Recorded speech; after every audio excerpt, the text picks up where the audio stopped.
জন্য 24কে আবার 25-এ রূপান্তরিত করবো আমরা আহত ছাত্র জনতা। তারা গদিতে এখনো বসে আছে।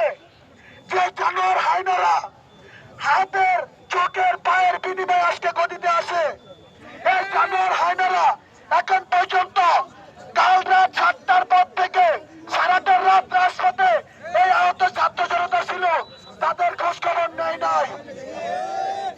সংগ্রামী ছাত্র বন্ধুগণ, প্রিয় দেশবাসী, আপনারা আমাদের বাবা, আপনারা আমাদের মা, আপনারা কেন আমাদের উপরে রাগ করে থাকবেন? আপনারা কেন আমাদের উপরে বৈষম্যগুলো কাঁধে চাপিয়ে দিবেন? যে বৈষম্যের জন্য আমরা রাজপথে নেমেছিলাম, সেই বৈষম্যগুলো আজ আমার ভাইয়ের গলায় রশি লেগেছে। সেই বৈষম্যের জন্য আমার মায়ের ছেলের গলায় আজ রশি লেগেছে। আজকে আমার বুক ভরা বেদনা কেউ তো ভাগ নিতে আসে না। আজকে শুধু নিতে এসেছে ক্ষমতা লুবিরা ক্ষমতা, আর কমিটি লুবিরা কমিটি।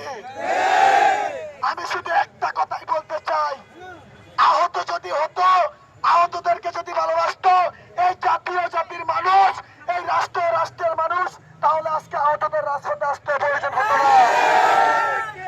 দেশিষ্ট হাসিনা স্বৈরাচার শেষ চলে যাওয়াতে আমার মনে হয় এদেশের বাঙালি খুশি হয় নাই।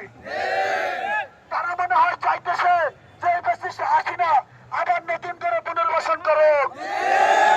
নাহলে আহত ছাত্র জনতা সাধারণ ট্রিটমেন্টের জন্য কেন এই রাষ্ট্রের রাজপথে এসে দাঁড়াবে?